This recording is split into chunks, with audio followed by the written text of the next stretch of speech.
Hello, friends. Hey. Thanks for coming today. We have a Jimmy Kraus here. Yep. I'm going to call him Coach Jimmy because he's near and dear to my family's heart. He is the travel ball coach for Hannah, has been very influential in our life and has really helped her grow in the sport, the love of the sport, just the mentorship I think that you provide and the Right. leadership that you carry is so much appreciated. And I know that Well, it's I on appreciate that. and off the field. So Yes. excited to kind of dive into your story. Thank you for sharing with us today. So Jimmy comes to us. He started in the furniture business when he was 19, right? Yep. Moved into from the stock kind of position and moved his way up the corporate ladder of this year. Correct. You got the news and kind of walk us through that. Talk about your journey and where you started and Yeah. So obviously 19 years old, kind of just aggressive, trying to figure out what I was going to do. I was going to go in the military. Didn't know what was going to happen. Amanda and I were getting married. Had a little one on the way. So started really diving into sales where I can, make my own check right. essentially. And really got interested in management. Kind of fought to get into management, and we were sitting through a room. I finished the MIT courses and sitting in a room of 8 or 9 of us, and the vice president asked, who wants to go to North Carolina, and I was the only one that, took it. Basically, pay me and I'll go. If you want to move up, you got to move out. Kinston, North Carolina was the first stop, and 19, 20 years old, didn't have a clue of payroll, didn't know what I was doing, Right. and essentially threw me the keys to a $3.5 million business and said, run this, Mm. So you battle with, all my employees were, twice my age, if not Right. older. And so trying to explain to them how to do things. So that's where I really started learning how to manage, different, personalities and, how to get everyone going towards, the overall goal, of my own, but the company. So, went from there, just started kind of climbing the ladder. Every move was a promotion. They expected more, wanted more, leading me up to Tallahassee, which was the number one store of the company. Plus, we were running, I was running the MIT program myself. So I went from being at MIT, learning everything, to running the entire thing. Having 2 to 3 in there at the time. We had over 20 employees in that location. So it was a lot, but that's where I found the love of, teaching people, seeing people learn and grow, motivating them, and just kind of went from there and kept going, and finally landed back in Ocala for the dealer side, because I wanted to purchase a store. I see. So And that was the overall goal for you. So when you started to kind of yes, see and realize like, hey, I can do this. I'm training. I've, really adopted and excelled in this leadership role. I'm going to be a store owner. And you right. said you had the goal of 2 stores, right? Yeah, one for each kid. Originally it was more than like you would see the P&Ls, but you would see like all your hard work. Like, so I moved, 7 or 8 times for the company. So it was always a new store, new employees, and we always found a way to win. So I have, all these accolades and stuff like that, that I always said, like, I always leave in the store. I'd never take it home. Even after the store was closed, I didn't take one award home. I let them die in the store. Mm. I felt like they needed to stay in the store because that was the team. But I started learning, like, I can do this, no matter what store I'm in or what team, we find a way to win. And so I originally went for Havana, Florida, which was up by Tallahassee. Got approved to become a dealer, did everything I was supposed to. And there was an existing dealer that wanted to kind of complete his territory. So they told me that I couldn't. From there, I decided I want to go work on the dealer side. I want to learn everything I could.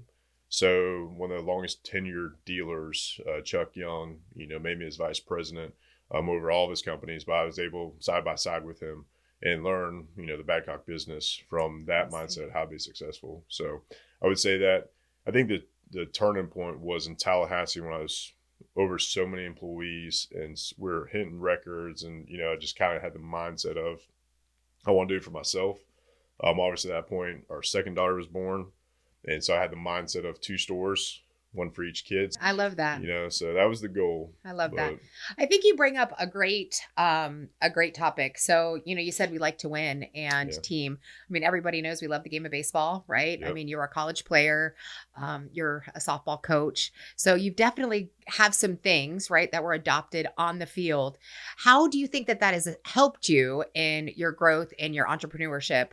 yeah. I think everything goes back to sports or even teachers. What they said or didn't say. There's a lot of coaches, that were negative and positive, influencing me to where, fueled me one way. A certain coach that I wish that he had Facebook and he could see that, kicks butt through life, and I That's made it. right. I actually had a teacher post on one of my posts that was like, "Hey, you did it before, you'll do it again, kid." And, that was the one teacher that always kind of believed in me growing up. And so when you see those things, it definitely drives you, especially with the game, baseball. Right. I played multiple sports, but baseball is, was my love. Obviously, coaching softball too. But like I was saying earlier, when you step on that rubber to make that pitch, it's just you, your effort, your focus. And so I've lived by the mindset of nobody's coming to save you, and so Amen. you gotta fight. And so using those sports metaphors and analogies and stuff like that through business has always been, kind of, I don't know, top of mind. Yep. Everyone that's heard me give a speech or a training, there's some type of sports, comment in there.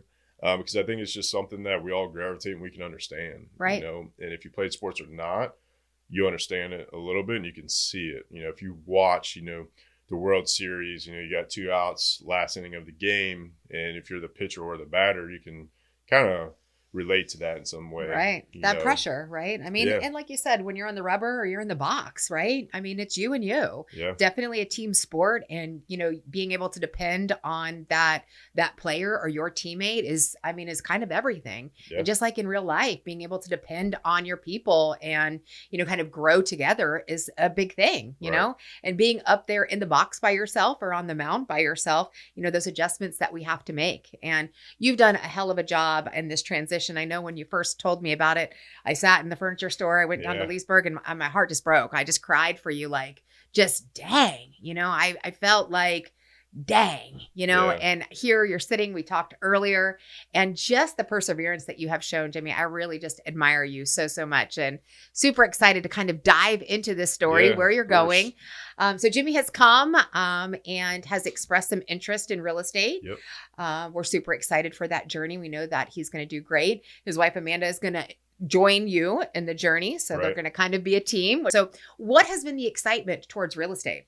So, it's always been something, if we were traveling and staying at Airbnbs, it's like, oh man, it'd be kind of cool. And we really started getting to the mindset of, we go down to Anna Maria a lot. Yes. We have the property managers come by and stuff like that. And he was talking about how many they own and stuff like that. And he started off as a realtor. It was like, hey, let's do real estate on the side. And we really never gave it much effort just because we're so busy with the Right. business. And then we started really looking into it. Then obviously when the bankruptcy news hit, it was like kind of, we got to figure something out. And, I felt pretty confident in myself, especially with Amanda, her personality and her drive too, and us together. So really the encounter of, for my whole life, I've been selling furniture. We always say that we're turning houses into homes, and it goes hand in hand with real estate. You're taking a house that's on the market and it becomes someone's home, Right. forever home. And so I feel like we've already been in those houses together. So now I feel like it's like full picture. And so, we kind of just, Amanda and I just, felt like, we could do it, and excited. And obviously for you, other than my wife, when the news broke, you're the first person in the store that day, and so that was great to see, and that support of that community. So with Amanda and I, it's like, okay, this is what we need to do. This is where we feel kind of led. No matter what it is, with our future, mindset. You guys are going to be businesses. great at it. I have no doubts. I think that having a team, real estate, I think, is a lot. It's a Yeah. very stressful career. It's one of the most rewarding careers, in my opinion. There's no better feeling when you go into the ring and you negotiate for a first time home buyer and you're able to see their dreams come true. There's no better feeling than that. Right.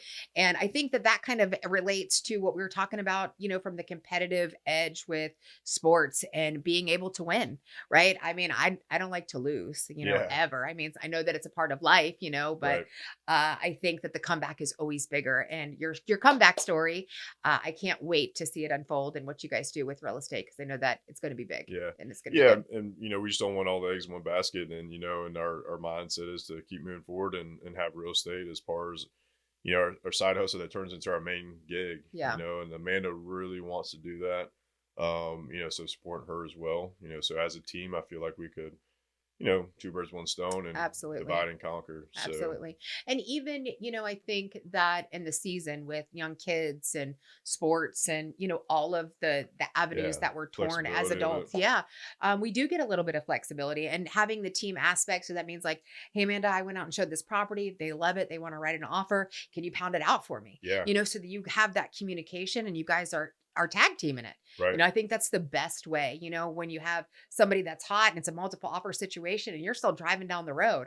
I can't tell you how many parking lots that I pulled over to pound out an offer, Yeah, but to have that person on the other end is going to be a game changer for you guys yeah. and to I think grow so too. together. Yeah. We learned that in the store, in the business, so like, honestly, Badcock, she always said it was kind of like my deal because it was both of ours, but I was the one, in the stores. And so when she got in there, she had to learn it all. And so like I told her, like, I've been doing this since I was 19. So I'm Right. expecting you to learn it in 30 days, Right. so don't put that pressure on you where now, real estate is the mindset of like, we're learning it together. We're having competitions who can get through the courses, the quickest and stuff like that. And it's fun. It's something new.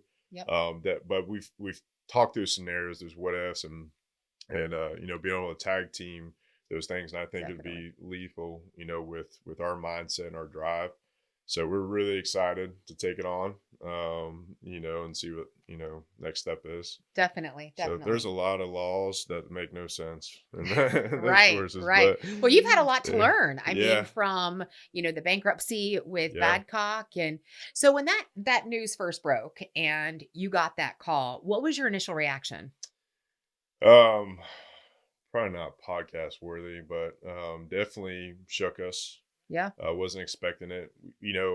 We had made some jokes, me and a couple of my buddies, just because we saw some changes happen in the company. And, I made a joke like, well, we have this meeting tonight, which is odd because typically the meetings would be scheduled a week out, 2 weeks out. It was never, hey, this is an emergency meeting. And it was like I think it was like 7 o'clock at night or 6 o'clock. And so we're making jokes. I'm like, well, they going bankrupt. I'm heading to the Bahamas. Like, I'm out.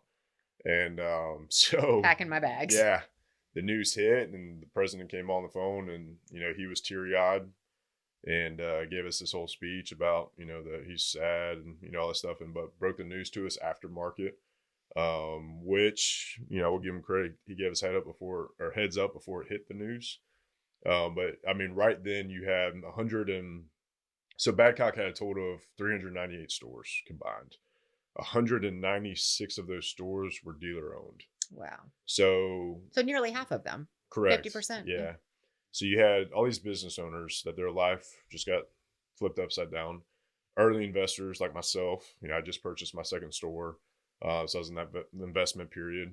You had some of these older guys that were on the way out that were trying to pass it down to their kids. So there was a lot that was happening where you could just hear the pain with nobody saying anything. And so that first night was pretty rough. Actually, I think it went on for about a week of just pain and kind of like, what do you do? Right. And then so everyone starts calling each other, hey, we should do this, you should do that. And so I finally kind of just turned my phone off because every time I picked up the phone, I mean, I'd be on the phone until 2 or 3 o'clock in the morning. And then I'd wake up at 5, and so I wasn't sleeping. Yeah. Obviously, it was stress at home, because constantly talking about like, the what ifs. So, I mean, a lot of noise starts to happen. Yeah. When you have that. You just don't know. Right. Like, I mean, obviously, I've never been through, corporate bankruptcy. We were successful. That was the biggest thing was our 2 locations were killing it. The company as a whole was profitable. We finally kind of hit that mark, and then all of a sudden, this just got pulled from under us. And it was like, oh shit, what do you do? Where do you go? How do you even explain?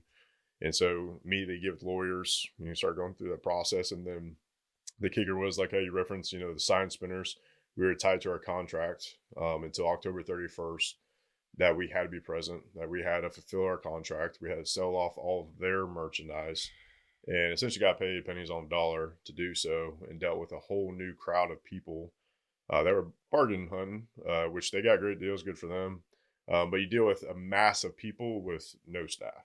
Right. So I went from 9 employees amongst the 2 stores down to 2, 1 in each store. And then I played the middleman, running back and forth. Amanda helped as much as she could. Obviously with the kids, I wanted her not in the store because there's just a different environment. I didn't want the kids there. We had bankers in the store at all times, making sure that we're following the laws and not doing anything crazy. So it was definitely painful, something that I never want to go through again. However, I'd be more equipped for it and I'd see it Right. coming. So at first I thought it would be the worst thing ever in our lives, but now I'm kind of grateful for it. Kind of taking you down to that rock bottom is the best thing that could happen. Kind of humble you a little bit.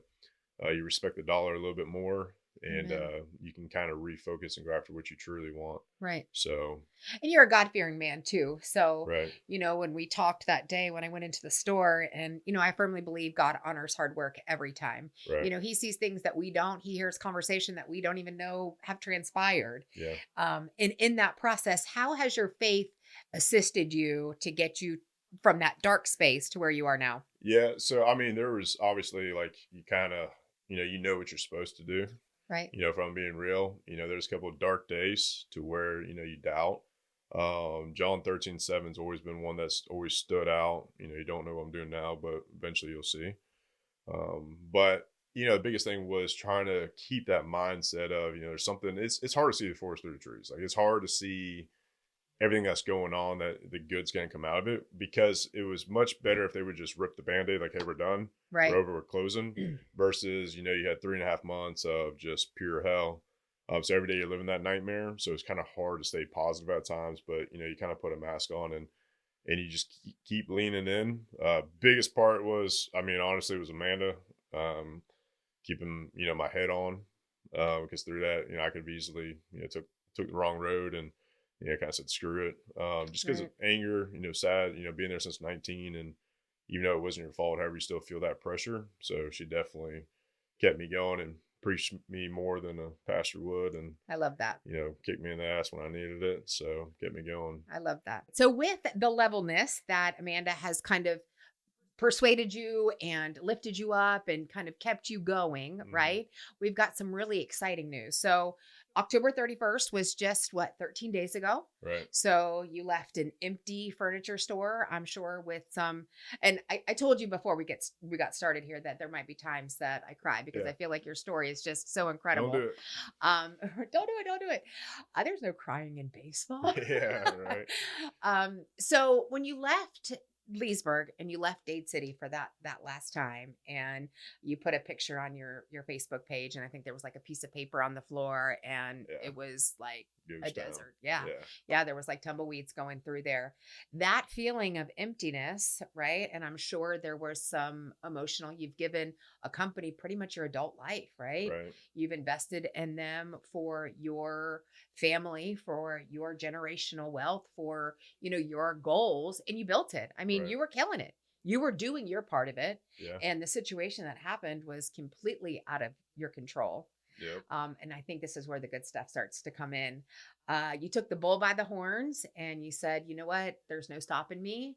Let's go. Yeah. And walk me through this new journey. I'm so excited for you. So, I mean, honestly, didn't know, looking at the empty showroom, the first one we had to close down, it bothered me a little bit, because that was my first one, my baby. And then the second one really kind of drove because I knew it was done, and so it was kind of like, what do you do next? And that's a question you get asked a million times. And there's a lot of good job offers and opportunities and, good people through the industry and outside the industry, come together. But just looking through it and talking to my kids and my wife and like, what do you want to do? And it's just like, I'm not ready to go work for somebody. Like, I just want to do it on my terms. And, I feel like I wasn't done yet. And, talked to Amanda a little bit more about it. And I was like, what do you think about this? And so it's kind of just the mindset of like, screw it. Like, if we're going to go all in, we did it before. They took it from us.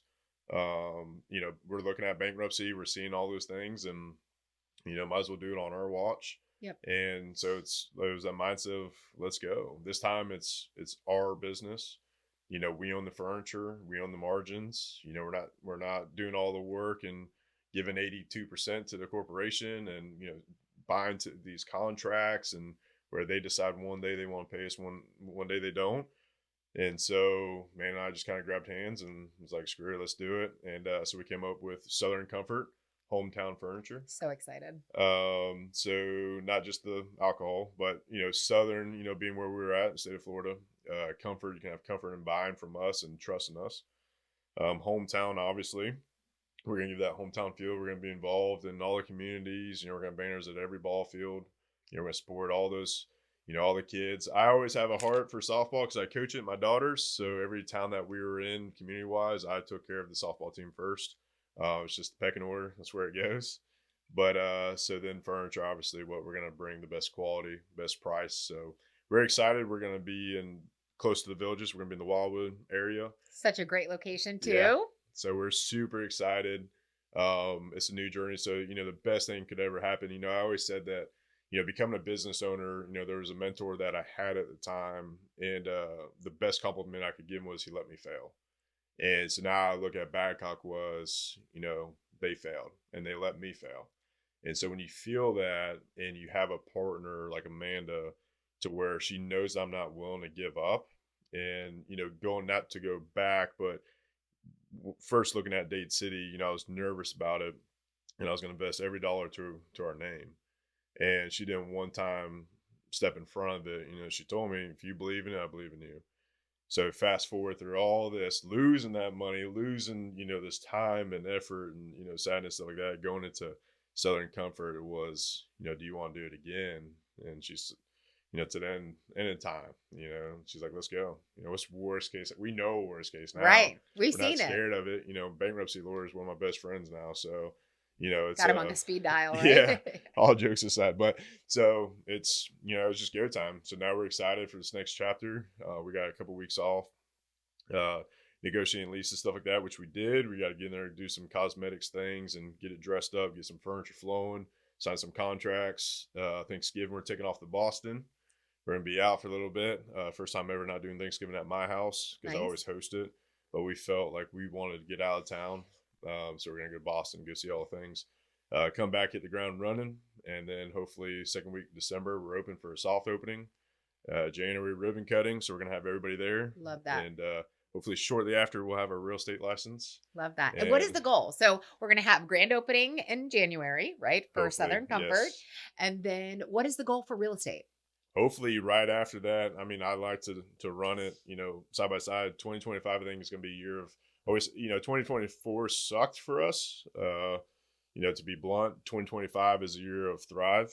So Southern Comfort's going to be up. We're going to be furnishing homes. We're going to be selling those homes as well, so our mindset is to sell a house. And after you close, you're coming to see us at our furniture store so we can furnish it. I love it. So hopefully it all happens within those first couple of months of the year. It's definitely a great connection. We all have to have a couch to sit on. We all need to have a bed to lay on. And, it is an exciting time when you get a new house to be able to have the connection for you guys to lead them not only through the home buying process, but also into the furniture aspect and help them make that house a home. So, well, the cool thing was too, I always did, if a realtor had, pushed somebody to us, refer to somebody, we always gave them 10% off. Nice. And so now, owning the furniture store and selling the home, it's easy to sit there and close a deal and say, listen, let's drive down to my furniture store. And we're going to hook you up. We're going to make it worth your while. And, we'll give some freebies and get you moved in. Right. And so I think they do go hand in hand, turn a house into a home. Amen. Turn that living space into memories. Because if you think about furniture, you could go back to like your grandfather or whoever it is. You remember his recliner, or that Christmas you always spent on that sofa, or Thanksgiving, that dining room table. So that's always been the mindset. Now it's like, think about what surrounds that, the roof that covers it. And to be able to help a customer or a client go from a customer to a client and not only sell them the dirt, but furnish it too. It's surreal. And so we're super excited. Like I said, 2025 is a year of thrive. We're ready for it to be your year. Yeah. I tell customers all the time, and I tell new agents too, we don't really sell houses. Houses sell themselves, it's a feeling that somebody gets. And I think you hit the nail on the head. Where is granddaddy's chair going to be? Where's the dining room table going to be when we're sitting around for Thanksgiving dinner? Where's the Christmas tree going to go? And that's what fills the house with the love and the joy and the grace and, sometimes the storms, Yeah. right? Is all what happens underneath that roof. And I think you guys teaming up and doing what you're doing is definitely going to be a game changer Yeah. for I sure. agree. Yeah, we're excited. Been through a lot. I mean, over the years, and I mean, I've been with her as long as I've been with Badcock. So that heartbreaking Badcock, I mean, she knew it, and, felt it, and so I appreciate people like you, being my corner. I always, I tell Amanda, you find out through the hell of it, who Right. matters, and and you showed up and you helped and you've been pushing us too, and so we're super excited, and we're gonna look back on it. It's gonna be the best thing that ever happened. I think that's what community is. And, I Yeah, think that, relationships and real estate is a relationship business and furniture is a relationship business and entrepreneurship, period, is what we do in networking and the relationships that we have with others, and it starts in the community level. You came into our life and made some game changing things and a young girl and yeah, helped her with find love in a sport and helped her to push herself. I know there's times when she still gets up in the batter's box and hears your voice like, push yeah, through, break yeah. it Break down. that wall Yeah, in yeah. Atlanta. So I think that that's kind of what makes this business and what makes Yeah, this community and what makes this a game changer, for you into the next level. right. So for listeners that are going through maybe a storm or maybe going through a career change or just a life-changing chapter, what kind of advice would you give to them as they kind of embark on this and they've got that feeling in their stomach and it's kind of some uncertainties and maybe some of the peers or colleagues that you had at Badcock? I'm sure there's some of them that have questions. What is your Yeah. advice? So I mean, other than getting super corny and cheesy, but there's some lines that just kind of like stuck with me. Broken crayons still color the same. That's right. And eventually that storm runs out of rain, and so it takes a while when you're in it. If you're in a storm, it takes forever. Like you'll never be dry. Like you're just soaked. The rain is just coming. Come that cloud is following you, but eventually it does. And what the quickest way to get out is the support system and kind of refocusing on what you want. My advice is that write down your goals. What was your goal before the storm? What was your feelings before the storm? And circle that and do it. My daughter, sitting here thinking about all these opportunities and things to do, and my daughter has asked me, "What do you want to do?" And draws out a little house and a couch, and she's like, that's you, Daddy. Like that's where you belong. And I had an idea of being a firefighter, doing this and that, but it's not me. I feel like the real estate and furniture is something I like building those communities, and what better way? So my advice would be is, knock it down, create your own path. Sometimes the door's going to shut in front of your face and you got to believe that God's going to open a window or open a way out, but he's not just going to open it and push you through it. Like you're going to have to find it and you're going to have to go over it, but create your own path and just trust. That's what faith is. Amen. Go after it. He'll meet you there. And it'll suck. I mean, there's been times, don't get me wrong, over the last 3 months, it sucked.